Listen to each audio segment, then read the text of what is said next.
One of the nation's largest public utilities is making a commitment to getting more power out of existing nuclear, gas, and hydroelectric resources. The 20-year plan was unveiled by the Tennessee Valley Authority's Board of Directors, and it emphasized that the company will not open new generating plants. Some environmental groups, though, say the plan does not do enough, but proponents have praised the public utility company. According to the Director of Policy at E4the Future, an energy policy group, the TVA has been a driver of the effort toward energy efficiency. And joining us to discuss the future of energy and its impact on the next generation is TVA CEO Jeff Lyash. Jeff, great to see you. Good to be here, Crystal. Welcome to town. You're giving a big speech while you're here. What are you going to be talking about? Well, I'm going to be talking about the history of TVA, where we are today, but probably most importantly, where we're going with the largest public power institution in the country, and what kind of a difference that can make in the lives of the people of the Tennessee Valley. So let's talk a little bit about that. Climate change and energy production is at the tip of everybody's tongue in Washington, D.C. How do you see the TVA operating within that, and what are the technologies that will drive us to the future? Yeah, so Sagar, for 86 years, TVA's mission has been service to the people of the Tennessee Valley, and really with three primary dimensions: energy, environmental stewardship, and economic development. Those are the three things we focus on every day. What we've been able to do over the last decade is make a significant shift in our generation portfolio. Today, we're 42% nuclear, about 18% renewable, so almost 60% of our energy comes from carbon-free resources. We've reduced our reliance on coal to 25% while we've built natural gas. We're at 20%. This allows us a really diverse portfolio and a pretty good hedge. The net result of that environmentally has been, since 2005, a benchmark year for the Clean Power Plan, TVA has reduced its greenhouse gas emissions by 55%. We will have reduced them by 60% in 2020.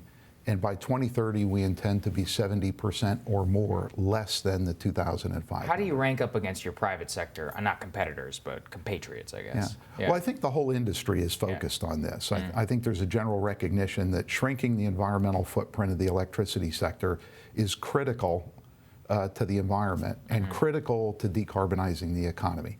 So my peers, I think, are all focused on this. The challenge is how to do that practically and how to do it cost effectively at a price that people can afford and that will support economic development in the country and in TVA. Well, and what do you say to people who say this doesn't go far enough? Like, this is great and we see the progress and that's excellent, but the science says that we have to completely get off of fossil fuels within the next 12 years. How do you respond to that? Yeah, well, I think any good leader in the industry is trying to take every action they can to drive this to a successful conclusion. And I believe the pace is as fast as the economy and people's lives can support. If the pace can be quickened over the next couple of decades, TVA will certainly take that up, and I believe the industry will.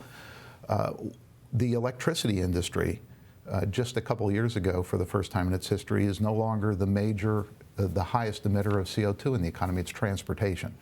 So I think we have to make sure we're having a broad discussion about decarbonization economy-wide, electrification as a prime driver of that, and digitalization as a technology enabler to support both of those. So I know that you have worked with some Silicon Valley companies on this. Where is the next breakthrough on energy going to come out of? What do you think? Yeah, well, that's hard to say. You know, change can be abrupt, and when we see technology that we can leverage at a commercial scale, TVA is committed to do that. Innovation is part of our charter. As it stands right now, we have expanded our nuclear generation fleet, adding the first new nuclear unit in decades to the U.S. mix, Watts Bar. We recently uprated our Browns Ferry nuclear unit, creating essentially a half a new nuclear unit. That's allowed us to expand our nuclear capacity to 42%, as I mentioned, and I think we'll be able to do more. We will extend that technology's life, and we will look at new nuclear when it's ready to deploy for the people of the Tennessee Valley. Gas-fired combined cycle plays a key role. It's flexible. It allows you to displace coal and balance that resource.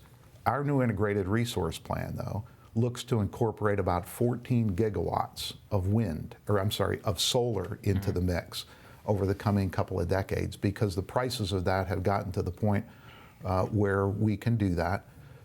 We look to deploy about 5 gigawatts of storage to balance the solar and customer demands. And we're investing about $600 million in what we call Grid 2023, which is to build a wire system and the information technology around that to be able to integrate the wide range of resources, diverse resources, whatever they are, and make them play effectively for the whole system while we're protecting cybersecurity, EMP, and against physical threat. Yeah. Did you have a chance to watch the CNN 7-hour town hall with the candidates on climate change? It was a lot. None of us watched all of it. Yeah, I've got to confess, I watched some, but I just couldn't watch all 7. Fair enough. So, you know, the two candidates with sort of the furthest reaching plans in terms of climate change, Elizabeth Warren and Bernie Sanders. And one of the main differences between them was Sanders' willingness to move over to public ownership of utilities, and Warren wanted to focus more on public-private partnerships. And I just wanted to get your insights on kind of the differences between those two models. Well, let me start out by saying I don't think one size fits all. Yeah. And so energy is such an important part of people's lives, at home, at school, at work. Energy resources, in one sense, are national, but in a very real way, they're regional in nature. The systems across the country are different. So I don't think public power, investor-owned, or public-private partnerships, none of those represent the solution for the country. Of course, you can tell because I'm so excited about being at the helm of TVA that I think the Tennessee Valley public power model is a very powerful way to approach this for the Valley. And it stems from the partnership we have between TVA, our local power companies who are critical in this, communities, and the customers we serve. We've been building that for 86 years. Investor-owned utilities are perfectly capable of driving down this path, and I think triple Ps play a role as well. So, Jeff, you also, as the helm of this large public utility company, how do you guard against one of the concerns that we talk a lot about here in D.C. is about cybersecurity threats, is that, you know, oh, Russians could take down our energy grid and all these other things. What are the processes that you put into place as somebody at the helm of one of these companies? What can you tell the viewers about that? Because a lot of people are very concerned. The protection of this critical infrastructure, and it is that, it's critical infrastructure. We operate 16,000 miles of transmission that sits in the middle of the Eastern Interconnect and is very, very important.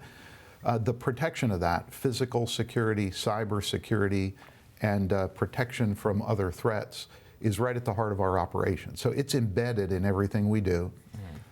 We have a very capable IT staff that works on this every day.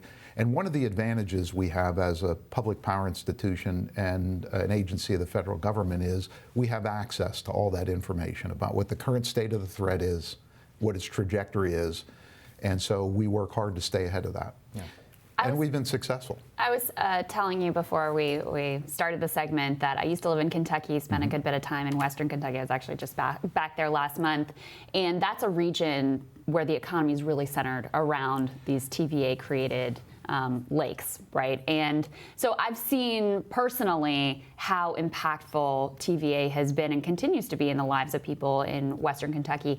How do you think about the history of TVA and what sort of lessons we can take from its creation in terms of our current moment in politics? Yeah, I think TVA is a great example. This is an entity that was formed by a Democratic president, Franklin Roosevelt, and a Republican Senator, George Norris, one from New York, one from Nebraska. Neither had roots in the Tennessee Valley, but what they saw is a struggling region, a group of people that needed to be lifted out of poverty, and a huge potential for the nation.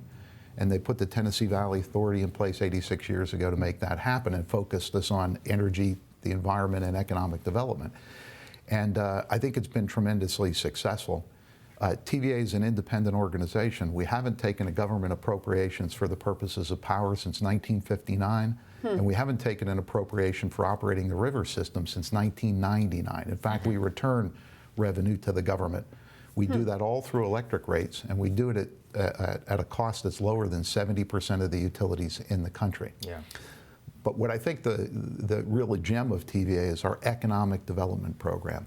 You know, we attract, in the last 5 years alone, have attracted over $44 billion of capital investment to the Tennessee Valley, a huge number of jobs, and these include traditional companies like GM, Mazda, Toyota, Volkswagen.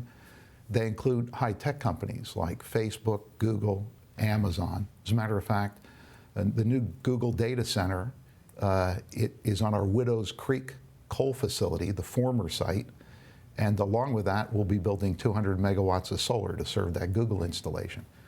But where it really plays for us, I think, is not just those large economic development projects, but the smaller ones. Last year, we helped recruit a company called Portobello America to a town called Baxter in Tennessee in Putnam County. Population in Baxter is 1,300, very rural.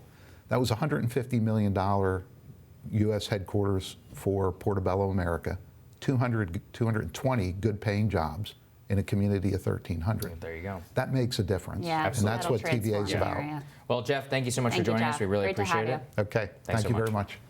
Next on Rising, can the U.S. and China come to an agreement on trade? Professor of Economics Richard Wolff is going to weigh in, plus his thoughts on the UAW strikes. Sex trafficking, unfortunately, continues to be a multi-billion-dollar industry worldwide. Our conversation with actresses Laura and Vanessa Morano and how they are advocating for survivors, that's next.